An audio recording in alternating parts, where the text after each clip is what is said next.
నమస్తే, నేను మీ Shiva. Welcome to political engine. కేంద్ర బడ్జెట్లో అయితే ఉప ముఖ్యమంత్రి పవన్ కళ్యాణ్ గారు చెప్పిన ఒక విషయం మీద ఆయన మాట అయితే నెగ్గింది అనిపించింది. ముఖ్యంగా జలజీవన్ మిషన్ నిధుల వినియోగం మీద 2024తోనే పూర్తవ్వాల్సిన ఈ మిషన్ యొక్క కార్యక్రమాన్ని 2026తో పూర్తవలసిన ఈ మిషన్ యొక్క కార్యక్రమాన్ని 2028 వరకు పొడిగించాలని ఆయన చేసిన విజ్ఞప్తిని అయితే కేంద్రం అయితే పరిశీలించింది. దానికి సంబంధించి జలజీవన్ మిషన్ నిధుల వినియోగాన్ని, జలజీవన్ మిషన్ యొక్క లక్ష్యాన్ని దేశవ్యాప్తంగా 2028కి అయితే పొడిగించింది. ఇది నిజంగా పవన్ కళ్యాణ్ గారు ఢిల్లీ వెళ్ళినప్పుడు ప్రధానంగా ప్రస్తావించిన అంశం.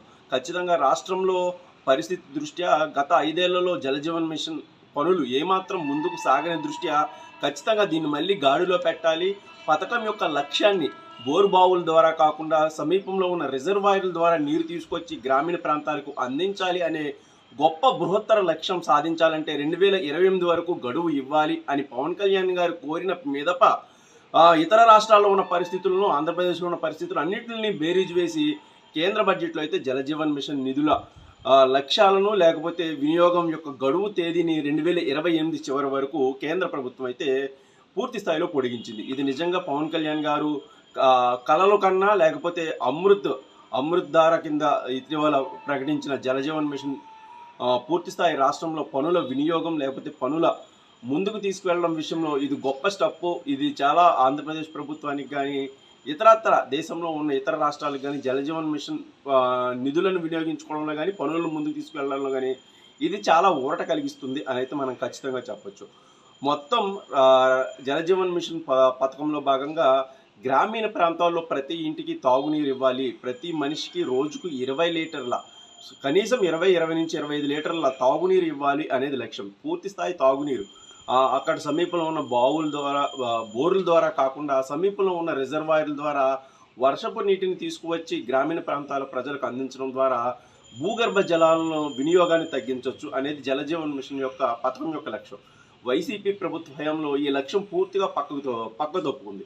కేవలం గ్రామీణ ప్రాంతాల్లో కొన్ని చిన్న పనులు చేసి దానికి భారీగా బిల్లులు పెట్టి గ్రామం మధ్యలో బోరు వేసి ఆ బోరు ద్వారా కొన్నిటికైతే కొంత గ్రామాలకు ట్యాప్ కనెక్షన్లు ఇచ్చి అయితే అనిపించాడు. సో అసలు పథకం యొక్క లక్ష్యం ఏంటంటే అసలు బోర్లు వేయకండి, బోర్లు వాటర్ వాడకండి, సమీపంలో ఉన్న రిజర్వాయర్లు లేకపోతే చెరువులు లేకపోతే ఇతర నీటి అవసరాలకు సంబంధించిన ట్యాంకుల ద్వారా మాత్రమే గ్రామీణ ప్రజలకు నీరు అందించండి అనేది పథకం లక్ష్యం. దీన్ని పూర్తిగా వైసీపీ ప్రభుత్వం విస్మరించింది. అందులోనూ ఆంధ్రప్రదేశ్కు కేవలం 20,000 కోట్లు మాత్రమే కావాలని అయితే ప్రతిపాదనలు సిద్ధం చేసింది. సో 95 లక్షల కుటుంబాలు ఉన్నాయి గ్రామీణ ప్రాంతంలో. ఆంధ్రప్రదేశ్లో అయితే కేవలం 20,000 కోట్లతో అయితే సరిపోతుంది, మాకు 20,000 కోట్లతో ఈ జలజీవన్ మిషన్ మేము పూర్తి చేసేస్తాం అనేది వైసీపీ ప్రభుత్వ హయాంలో పూర్తి స్థాయిలో దీనికి ప్రతిపాదనలు పంపించారు. సో జలజీవన్ మిషన్ పథకానికి వచ్చి 50% కేంద్రం నుంచి నిధులు వస్తే 50% రాష్ట్రం నుంచి నిధులు పెట్టాల్సి ఉంటుంది. సో వైసీపీ ప్రభుత్వంలో అప్పట్లో సంక్షేమ పథకాలకు డబ్బులు లేక, కనీసం రాష్ట్ర వాటా ఇచ్చే పరిస్థితి లేక మాకు తక్కువ మొత్తంలో చాలు అనైతే చెప్పారు. దీనికి సంబంధించి కేంద్రం కూడా 10,978 కోట్ల రూపాయలు విడుదల చేస్తే దానికి సంబంధించి కేవలం వైసీపీ ప్రభుత్వం తన సగం వాటాను వేయాలి. కాబట్టి కేవలం 4,700 కోట్ల రూపాయలు మాత్రమే వినియోగించింది. ఆ వినియోగించిన పనులు కూడా పూర్తి స్థాయి అక్కడకు రాలేదు.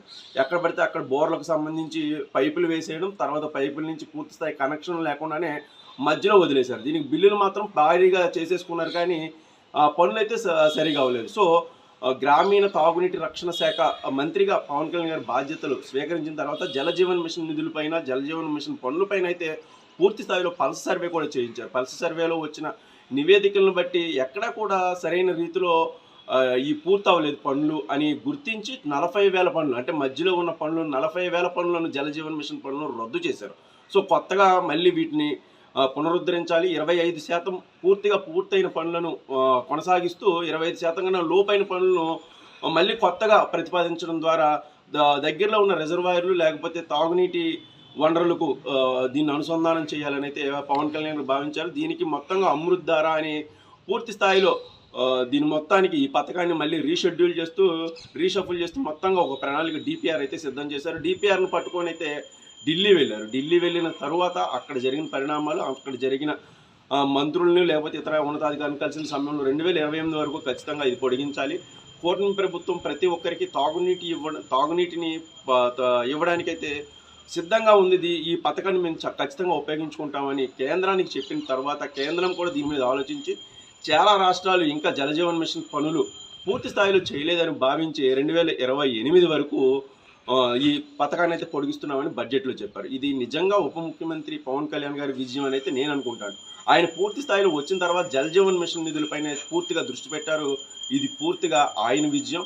2028 నాటికి రాష్ట్రంలో ఉన్న 95 లక్షల హౌస్ హోల్డ్స్కి కూడా స్వచ్ఛమైన తాగునీరు అందుతుంది అని అయితే మనం ఆశిద్దాం. సో ఈ జలజీవన్ మిషన్ నిధులపైన లేకపోతే పనులపైన మీ అభిప్రాయాలు కానీ మీ సూచనలు కానీ ఏమైనా ఉంటే ఖచ్చితంగా కామెంట్ చేయండి. వీడియో నచ్చితే ఖచ్చితంగా లైక్ చేయండి. Thank you.